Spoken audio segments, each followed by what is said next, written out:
Hello everyone, DJ educated India में आप लोगों का एक बार फिर से बहुत बहुत स्वागत है। और हमने मैथ्स के 2.4 एक्सरसाइज तक पूरी एक्सरसाइज कंप्लीट कर ली थी। अब हम एक्सरसाइज 2.5 देखेंगे।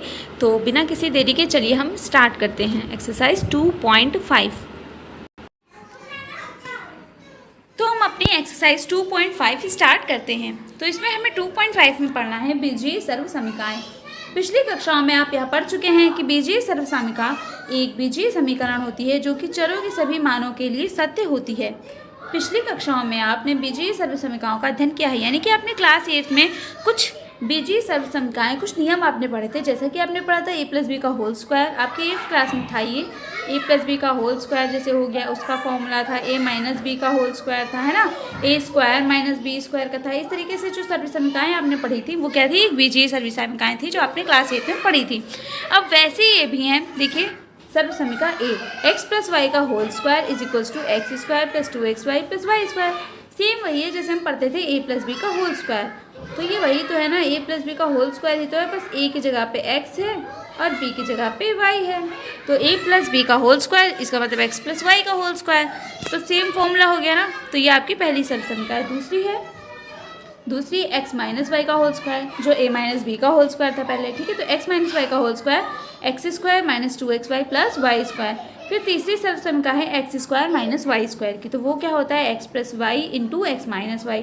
चौथी सर्वसमीका है x + a × x + b, यानी कि कोई x + a संख्या x + b संख्या से गुणा हो तो क्या आएगा उत्तर आपका, तो आएगा x² + a + b × x + ab, ठीक है। चलिए अब इन चारों सर्वसमीकाओं को पहली बात आप याद कर लीजिएगा, क्योंकि इन चारों सर्वसमीकाओं का आपका प्रयोग होने वाला है एक्सरसाइज 2.5 में, इसलिए बहुत इंपॉर्टेंट सर्वसमीका ये आपको याद होनी चाहिए। चलिए आगे देखते हैं, आगे क्या है। इस बीजीय सर्वसमीकाओं में से कुछ का प्रयोग आपने बीजीय व्यंजकों के गुणनखंड ज्ञात करने में अवश्य किया होगा। आप इनकी उपयोगिता विकलनों में भी देख सकते हैं। जैसा कि हमने पहले भी गुणनखंड पढ़ा था इससे पहले एक्सरसाइज में, तो हमने क्या किया था, हमने ये वाला फॉर्मूला वहाँ पे यूज़ किया था। जैसे कि ऐसे दिया होता था तो हम क्या कहते थे कि ये x + y का होल x² - y² का फॉर्मूला बन रहा है ना। तो इस तरीके से हमने गुणनखंडों में वहाँ पे क्या किया था, इसका प्रयोग करा था पहले भी। अगर आपने सही से क्लासेस देखी है तो आपको ये बात पता होगी। तो यही कह रहा है कि इसका प्रयोग आप पहले भी कर चुके हैं और आगे भी आपको करना होगा। तो कुल मिला के आपका कहने का मतलब ये है कि आपको ये चारों सर्वसमीकाएं आनी चाहिए। ये चारों आपके लिए बहुत इंपॉर्टेंट हैं। आगे देखते हैं, नेक्स्ट एग्जाम्पल दे रखा है आपको। तो पहले एग्जाम्पल आपका क्या कह रहा है कि उपयुक्त सर्वसमीकाओं का उपयोग करके निम्नलिखित गुणनखंड ज्ञात कीजिए। पहला आपको दिया है x + 3 × x + 3, तो x + 3 × x + 3, और दूसरी आपको दी है x - 3 × x + 5। चलो इसे हम कैसे करेंगे, तो हम इसमें पहले फर्स्ट वाला देखेंगे x + 3 × x + 3। तो आपको पता है x + y का होल स्क्वायर क्या होता है। अब देखो x + 3 × x + 3 को हम x + 3 का होल स्क्वायर भी तो लिख सकते हैं। किसी संख्या को जब उसी संख्या से एक बार गुणा करते हैं तो वो क्या होता है, वो उसका गुणन स्क्वायर बन जाता है ना। और इसी तरीके से अगर उस संख्या को 2 बार लिख के उसके साथ गुणा किया जाए, यानी 3 संख्याओं को आपस में गुणा किया जाए, तो उसका क्यूब बन जाता है। सेम यही तो है ना, यहाँ पे इसका क्या हो जाएगा, स्क्वायर हो जाएगा। तो ये फॉर्मूला क्या बन जाएगा, x + y का whole square = x² + 2xy + y² का। अब हम y की जगह पे क्या रखेंगे, 3 रखेंगे, और x की जगह पे तो x है ही। तो जब हम इसको रख के सॉल्व करेंगे तो क्या हो जाएगा, ये x² मतलब x + 3 का होल स्क्वायर = क्या हो जाएगा आपका x + 2 × 3x × y², यानी कि 3 का स्क्वायर। अब हम इसको हल करेंगे, जब हम इसको हल करेंगे तो हमारे पास ये फॉर्मूला आ जाएगा, यानी कि ये हमारा क्या हो जाएगा, उत्तर हो जाएगा। तो स्टूडेंट्स हम यहाँ पे उदाहरण नंबर 17 देखेंगे। तो उदाहरण नंबर 17 है, सीधे गुणा ना करके 105 × 106 का मान निकालिए। यानी हमें 105 से 106 को ऐसे लिखकर हमें इतना लंबा सीधा डायरेक्ट गुणा नहीं करना है, इसको शॉर्टकट में करना है। तो शॉर्टकट में कैसे करते हैं, तो चलो देखते हैं कैसे करेंगे। तो शॉर्टकट में करने के लिए आप इसको 105 और 106 को तोड़ कर लिखेंगे। यानी 105 × 106 को हम लिख सकते हैं, 105 को हम तोड़ेंगे तो क्या लिख सकते हैं, 100 + 5, और 106 को लिख सकते हैं 100 + 6, ठीक है। अब इसको हम किस तरीके से लिखेंगे, तो ये हमारा एक फॉर्मूला बन गया। सर्वसमीका 4 जो थी हमारी कौन सी थी, x + a × x + b वाली। ठीक है। तो x plus a into x plus B, हमने x क्या हो गया यहाँ पे 100 हमारा x हो गया, 100 इज इक्वल्स टू क्या है यहाँ पे x है, ठीक है। और a क्या है 5 है और b क्या है 6 है, b 6 हो गया है, a 5 हो गया है, ठीक है। और 100 क्या हो गया x हो गया, तो x plus a into x plus B वाला फॉर्मूला यहाँ पर लगेगा। तो उसको अब हम लगाएंगे जब, तो वो क्या होता है x plus a into x plus b is equals to x square plus a plus b into x plus a into b. ये होता है सर्वसमिका 4 से लगाया गया हमारा सूत्र, ठीक है। अब हमने जब इसको लगाया तो हम इसको सॉल्व करेंगे, ठीक है। तो 100 का स्क्वायर क्या हो गया 10,000, 5 प्लस 6 क्या हो जाएगा 11, और 11 इंटू 100 1100, और 5 6 30। अब इन सबको ऐड कर दिया, क्या आ गया, ये हमारा आंसर आ गया 11,130। ये हमारा आंसर हो गया। आई होप समझ में आया होगा, यानी अगर हम इसको लंबा गुणा करते तो भी यही आता। तो ये इसका शॉर्टकट है आंसर निकालने का। अब क्या कह रहा है, यहाँ कह रहा है कि कुछ दिए हुए व्यंजकों का गुणनफल ज्ञात करने के लिए हमें ऊपर बताई गई कुछ सर्वसमीकाओं का प्रयोग किया गया है। ये सर्वसमीकाएँ बीजीय व्यंजकों का गुणनखंड करने में भी उपयोगी होती हैं, जैसा कि आप नीचे दिए गए उदाहरण में देख सकते हैं। अब नीचे गुणनखंड के कुछ उदाहरण दे रखे हैं कि हम इन सर्वसमीकाओं का प्रयोग गुणनखंड में कैसे करें। जैसे हमें इनका गुणनखंड ज्ञात करना है, 49a square plus 70ab plus 25b square. देखो यहाँ पे हम क्या करेंगे, इसको हम तोड़ेंगे 49a स्क्वायर को, तो हम इसको क्या लिख सकते हैं 7a का होल स्क्वायर लिख सकते हैं, ठीक है। 7 7 जा 49 होता है। अब देखो 25b स्क्वायर को हम लिख सकते हैं 5b का होल स्क्वायर, क्योंकि 5 5 से 25 होता है। लेकिन 70 को क्या लिख सकते हैं, चूँकि हमें पता है कि 70 क्या होता है, 70 किसी भी संख्या का वर्ग नहीं होता है, वर्ग नहीं होता है। तो ऐसी संख्या को अगर हम 7 इंटू 5 करें तो क्या होगा 35, लेकिन 35 को अगर 2 से मल्टीप्लाई करें तो क्या आएगा 70 आएगा। इसलिए हम इसे यहाँ पे 2ab के फॉर्म में लिखेंगे, 2ab, a क्या है 7a, b क्या है 5b, ठीक है। b है 5b और 2ab करेंगे तो क्या आ जाएगा 70ab आएगा। ध्यान से समझिएगा, नहीं समझ में आया तो फिर से बता दीजिएगा मुझे, तो मैं समझा दूँगी, ठीक है। देखो क्या होता है, हम क्या लिखते हैं भाई, फॉर्मूला अगर हम लिखते हैं तो हम कैसे लिखते हैं, a प्लस बी का whole square, a square plus b square plus 2ab, ठीक है। तो हमने उसको इसी में तोड़ दिया ना, इसको a स्क्वायर बना दिया है 7a का होल स्क्वायर, इसको b स्क्वायर बना दिया 5b का होल स्क्वायर, और इसको क्या बना दिया 2ab बना दिया है, ठीक है। अब समझ में आ गया होगा। अब क्या करना है हमें, अब आगे देखेंगे। तो x square plus 2xy plus y square के साथ दिए हुए व्यंजक की तुलना करने पर हम यहाँ पाते हैं कि x 7a है और y क्या है 5b है। सर्वसमीका a को लागू कर दिया, अब हमें क्या प्राप्त हुआ, तो ये प्राप्त हो गया a प्लस बी का होल स्क्वायर बन गया ये। अब इसको हम इस फॉर्म में भी लिख सकते हैं 7a plus 5b into 7a plus 5b। तो ये इसके गुणनखंड हो गए। गुणनखंड क्या होता है, दो समान खंडों में विभक्त करना किसी भी समीकरण को, है ना, तो वो गुणनखंड होता है। गुणनखंड के प्रश्न हम पहले भी कर चुके हैं। तो ये इसका गुणनखंड हो गया 7a प्लस 5b और 7a प्लस 5b। अब सेकेंड वाला जो दे रखा है, सेकेंड वाले का गुणनखंड करते हैं। तो सेकेंड दे रखा है आपको 25/4 x square minus y square upon 9। अब देखो ये किस चीज़ का फॉर्मूला बनेगा, तो हम सीधी सी बात है a square minus b square का फॉर्मूला बना सकते हैं इसको, है ना, a square minus b square. तो a स्क्वायर करेंगे तो क्या होगा 25 का किसका स्क्वायर होता है 25, 5 का, तो यहाँ पे इसको 5 कर दिया है। 4 किसका स्क्वायर होता है 2 का, तो यहाँ पे 2 कर दिया, ठीक है।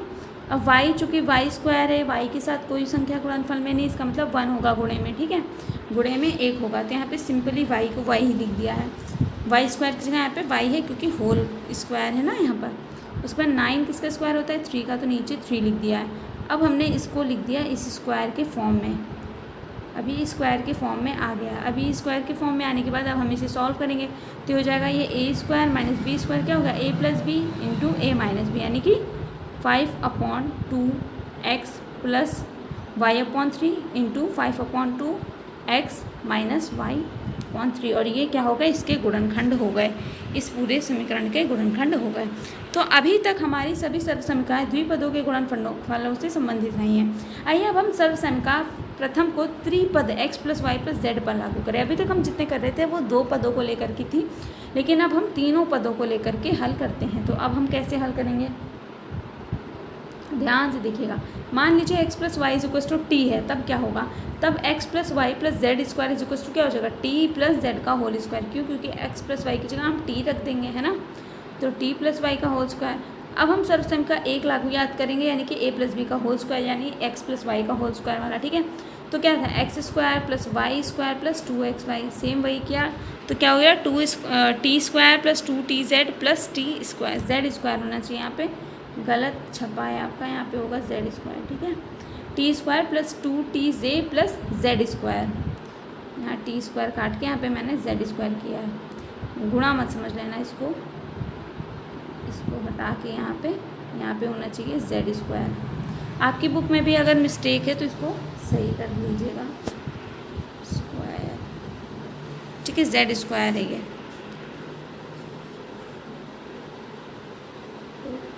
स्क्वायर, चलो फिर हम क्या करेंगे, x प्लस वाई का होल स्क्वायर प्लस 2xy का into Z plus z square, ये t का मान हम प्रतिस्थापित करेंगे। यानी कि अब इस समीकरण में हमने क्या किया, t क्या था, x plus y equal to t था, तो जहाँ जहाँ t था वहाँ पे x प्लस वाई रख दिया, ठीक है।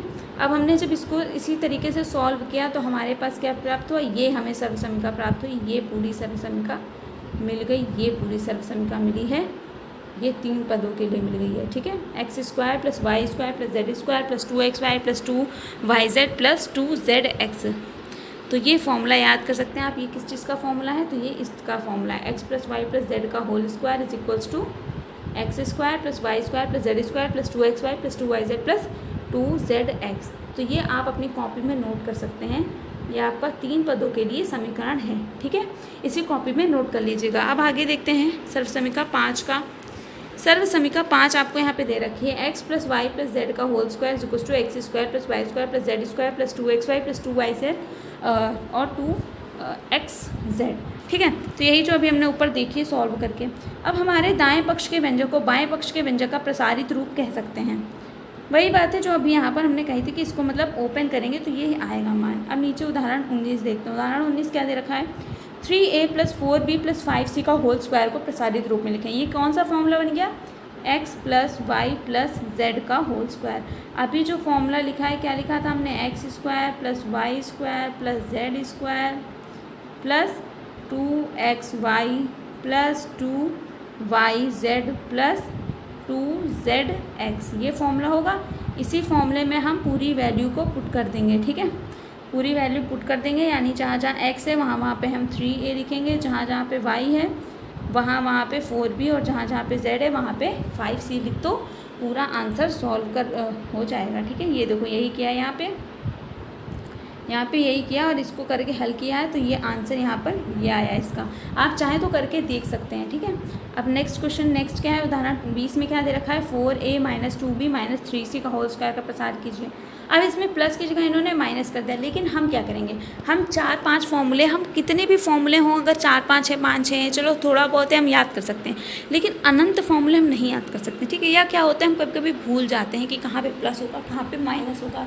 तो सबसे अच्छा तरीका क्या है, ध्यान से सुनना मेरी बात को, सबसे अच्छा तरीका है कि हम इस संख्या को ही पूरा माइनस समेत उठा लें और हम वहाँ पर वैसे ही पुट कर दें। कैसे, देखो मेरी बात, जैसे कि आप यहाँ पे अगर हम इसकी जगह हमें, अब मान लो हम इसे a प्लस बी प्लस सी, या हमने एक्स वाई जेड पढ़ा है तो चलो एक्स वाई जेड में समझाते हैं।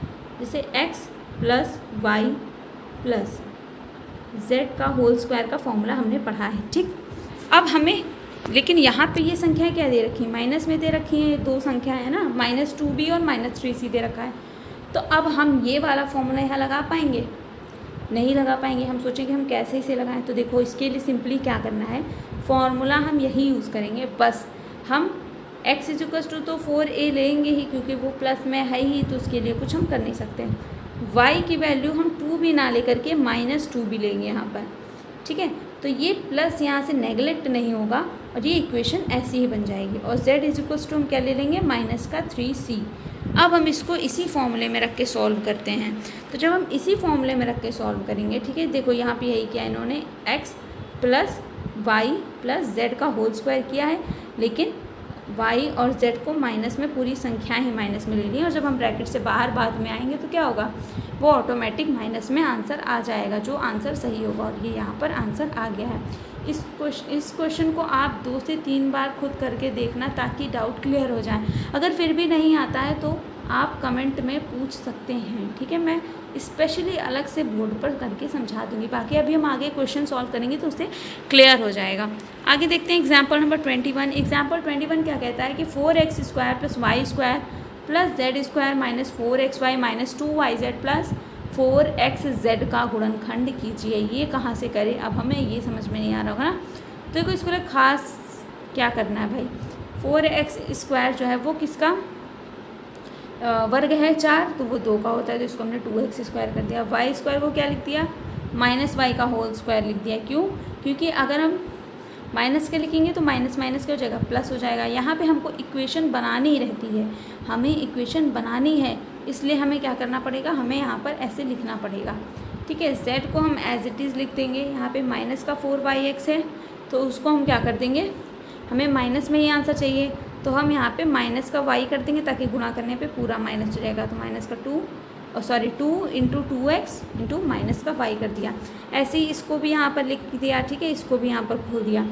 अब यहाँ पे क्या होगा, जब हम इसको सॉल्व करेंगे यहाँ पे, ठीक है, तो हमें यहाँ पे एक इक्वेशन मिल रही है, जो क्या मिल रही है, जो मिल रही है a square plus b square plus c square plus 2ab plus 2bc plus 2ca।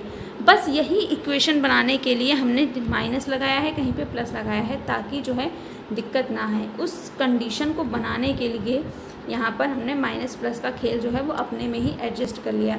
अब हम इस सूत्र को देखें तो ये किसी चीज़ का मतलब फॉर्मूला नहीं बनेगा, ये समीकरण, ठीक है। इसीलिए हमने इसको समीकरण बनाने के लिए क्या किया, यहाँ पे प्लस कर दिया इसको, किया ताकि कि क्या बन जाए, एक सूत्र बन जाए। तो ये क्या बन गया, x square plus y square plus z square plus 2xy plus 2yz plus 2xz बन गया, ठीक है, समझ में आ गया।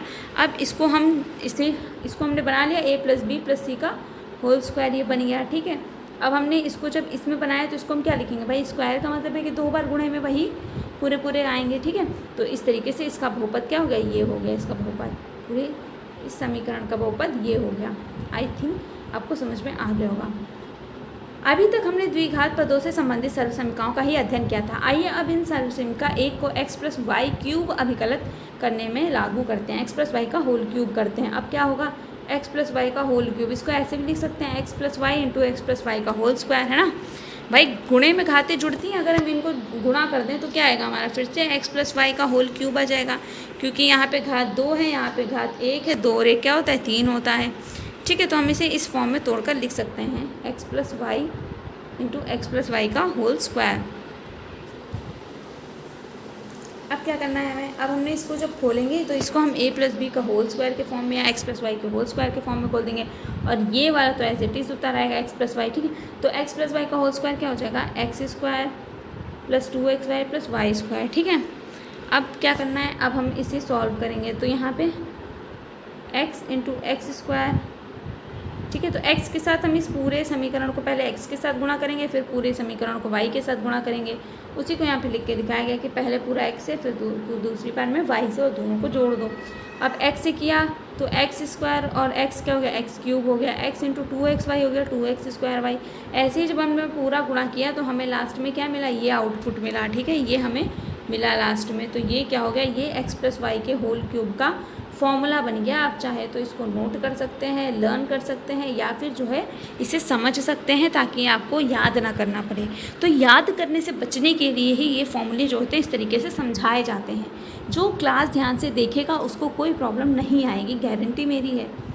चलो आगे देखते हैं। तो यही यहाँ पर ये सर्वसमीका के रूप में आपको लिखा ये दे रखा है, आप इसको नोट कर सकते हैं या फिर इसको समझ सकते हैं, लर्न कर सकते हैं, जैसे भी आप समझ सकें। अब ये सर्वसमीका 4 दे रखी है, x माइनस वाई के होल क्यूब की है, तो x प्लस वाई की थी, x माइनस वाई की है, तो x माइनस वाई का होल क्यूब होता है x cube minus y cube minus 3xy bracket में x माइनस वाई, या फिर इस ब्रैकेट को खोल लो तो ये इक्वेशन बन जाएगी। आपको इनमें से जो भी प्रेफर लगे वो आप लर्न कर लीजिए, नोट कर लीजिए अपनी कॉपी में, ठीक है। चलिए अब उदाहरण नंबर 22 देखते हैं। उदाहरण नंबर 22, तो 22 यानी 22 वाला उदाहरण कहता है निम्नलिखित घनों के प्रसारित रूप में लिखिए। घन क्या होता है? क्यूबिक, ठीक है। तो ये क्या है? 3a + 4b का होल क्यूब। अभी हमने पढ़ा है a + b का होल क्यूब, ठीक है। तो हम यहाँ पर x क्या रखेंगे? 3a हो गया, y क्या हो गया? 4b। अब हम x + y का होल क्यूब रखेंगे। तो x + y का होल क्यूब क्या होता है? होता है x³ + y³ + 3xy, ठीक है। 3xy × x + y। अब इसको हमने सॉल्व किया तो हमारा क्या आ गया? ये हमारा आ गया आंसर। इसी तरीके से हमें जो सेकेंड वाला दे रखा है वो क्या दिया है? x - y का होल क्यूब के साथ दिए हुए व्यंजकों की तुलना करने पर हमें क्या प्राप्त होगा? x = 5p और y = 3q। क्यों? क्योंकि यहाँ पे यही दे रखा है ना, यहाँ पे क्या दे रखा है? यहाँ पे ये वाला है ना दूसरा, तो यहाँ पे हम x की जगह 5p रखेंगे, y की जगह 3q रखेंगे। तो हमने जब हम इसे रख के सॉल्व करेंगे तो क्या आएगा हमारा उत्तर? हम भी सेम फॉर्मूला लगाएंगे, फिर a - b का होल क्यूब का लगाएंगे, a³ - b³ - 3ab × a - b। ये और ये हमारा क्या हो गया? आंसर हो गया। आप एक बार खुद से सॉल्व करके ज़रूर देखिएगा, अगर नहीं आता है तो आप कमेंट करके पूछ सकते हैं। फिर एग्जाम्पल नंबर 23। एग्जाम्पल 23 तो हम देखते हैं एग्जाम्पल नंबर 23। इसमें क्या दे रखा है कि उपयुक्त समीकरणों का प्रयोग करके निम्नलिखित में से प्रत्येक का मान ज्ञात कीजिए। 104 का होल क्यूब। अब 104 क्या है भाई? देखो हम इसे क्या करते हैं, हम इसे ईजिली सॉल्व करने के लिए हम इसे 100 के निकटतम के हिसाब से देखते हैं। अगर 100 से कम है तो हम 100 से घटा देंगे, 100 माइनस में करेंगे। अगर 100 से ज़्यादा है तो क्या करेंगे? 100 प्लस में लिखेंगे। अब 104 क्या होता है? 100 से ज़्यादा होता है, इसलिए हम इसको 100 प्लस के फॉर्म में लिखेंगे। तो हम इसे क्या लिख सकते हैं? 100 + 4 का होल क्यूब। अब ये क्या बन गया? x + y का होल क्यूब। तो x + y का whole cube = x³ + y³ + 3xy × x + y। अब इसका प्रयोग किया हमने सर्व समीकरण को, इसको किया हल। 100 का क्यूब हर कोई कर सकता है, ठीक है। क्यूब में क्या होता है भाई? 10 वाली संख्या में, जिसमें जैसे 0 वाली संख्या में तो क्यूब करना बहुत आसान है। जैसे यहाँ पे अगर 100 दे रखा है तो यानी आपको 2 0 जो है 3 बार बढ़ा देने हैं तो आपका 100 का क्यूब हो गया, ठीक है।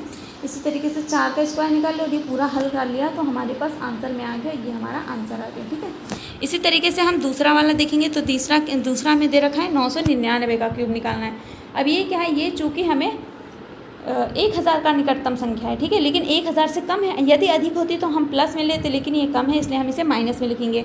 तो 1000 - 1 का होल क्यूब लिखेंगे। अब a - b के होल क्यूब का फॉर्मूला लगाएंगे तो सेम फॉर्मूला क्या लगेगा? x³ - b³, ठीक है। x - y का होल क्यूब निकालेंगे तो x³ - y³ - 3xy × x - y। अब इसको सॉल्व करेंगे और हमारा फाइनली आंसर आ जाएगा। ये हो गया आंसर। देखा कितना इजी है ना।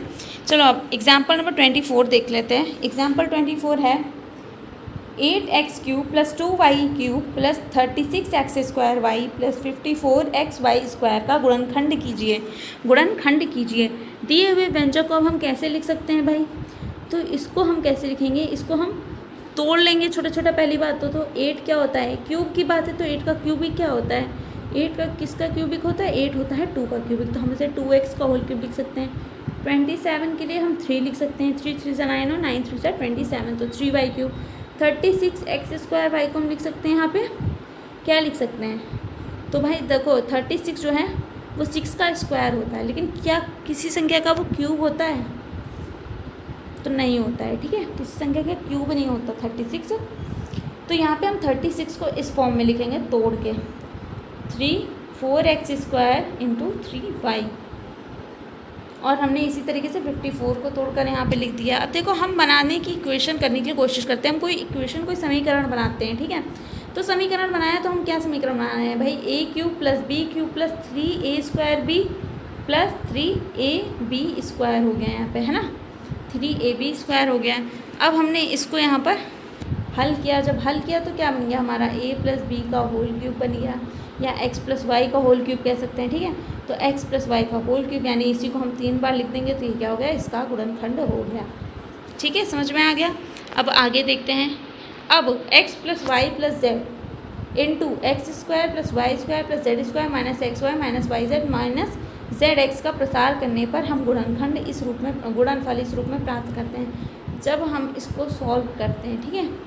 अब इसको जब हम सॉल्व करें तो क्या एक बार x से पूरा समीकरण जो है गुणा होगा, फिर y से होगा, फिर z से होगा। अब हम इतना लंबा करके यहाँ पे दिखा नहीं सकते, तो हम इसे जब पूरी तरीके से सॉल्व करेंगे तो ये कुछ आखिरी में ये मिलता है परिणाम, तो हमें ये सर्वसमिका मिल जाती है। यानी कि इसी को यहाँ पर सर्वसमिका 8 के नाम से आपको दे रखा है। ये पूरी सर्वसमिका आप करके देख लीजिएगा, इतनी ज़्यादा सर्वसमिका याद करने की ज़रूरत नहीं है। हाँ, आप देखने के लिए कॉपी में नोट कर सकते हैं, लेकिन मेरी मानिए तो आपको समझना ज़्यादा ज़रूरी है याद करने से ज़्यादा, ठीक है। क्योंकि याद की हुई चीज़ें हम भूल सकते हैं, लेकिन समझी हुई चीज़ें हम नहीं भूलते हैं। फिर क्या है, उदाहरण 25 और लास्ट उदाहरण है, ये देखते हैं। 8x³ + y³ + 27z³ - 18xyz का गुणनखंड कीजिए। इसका गुणनखंड कैसे करेंगे भाई, तो हम इसको भी तोड़ लेंगे। तो इसको कैसे तोड़ेंगे, सिंपल 8x³ को फिर हमने 2x³ लिखा, और y का तो नॉर्मली y³ रहेगा, ठीक है। और 27 को हम तोड़ सकते हैं 3 में। अब ये किसका बन रहा है फॉर्मूला, तो ये बनेगा आपका,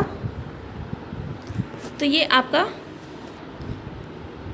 a³ + b³ + c³ हो रहा है ना, -3abc, यानी x³ + y³ + z³ -3xyz हो रहा है। अब ये किसका बन रहा है, ये बन रहा है इसका फॉर्मूला, इस समीकरण का। तो यही वाली इक्वेशन यहाँ पे रख के हम इसे सॉल्व करते हैं, और तो हमारे पास ये आंसर आता है, ये इसका गुणनखंड हो जाएगा। आई होप समझ में आ गया होगा आपको सारी सर्वसमिकाएँ और सबके उदाहरण भी, तो आपको इतना क्लियर हो गया होगा। अब एक्सरसाइज 2.5 करनी है हमें, और 2.5 के लिए अब हम कल वीडियो डालेंगे, ताकि जो है ये वीडियो काफ़ी लंबा हो जाएगा तो आपको डाउट हो जाएगा। तब तक आप लोग ये पूरी वीडियो देख लीजिएगा, और अगर आपको कहीं पे भी डाउट है, कोई सर्वसमिका समझ में नहीं आ रही है, तो आप मुझसे कमेंट करके ज़रूर पूछ लीजिएगा। सो आई होप आप लोगों को ये लेक्चर बहुत पसंद आया होगा। अगर पसंद आया है तो आप वीडियो को लाइक कीजिएगा, अपने दोस्तों के साथ शेयर कीजिएगा, ताकि वो भी देख सके। और अगर कोई भी डाउट है, अगर आपको किसी भी क्वेश्चन को लेकर के या किसी भी सर्वसमिका को लेकर के, तो आप कमेंट करके पूछ सकते हैं। फिर मिलते हैं हम नेक्स्ट वीडियो में, तब तक के लिए जय हिंद, जय भारत सभी को।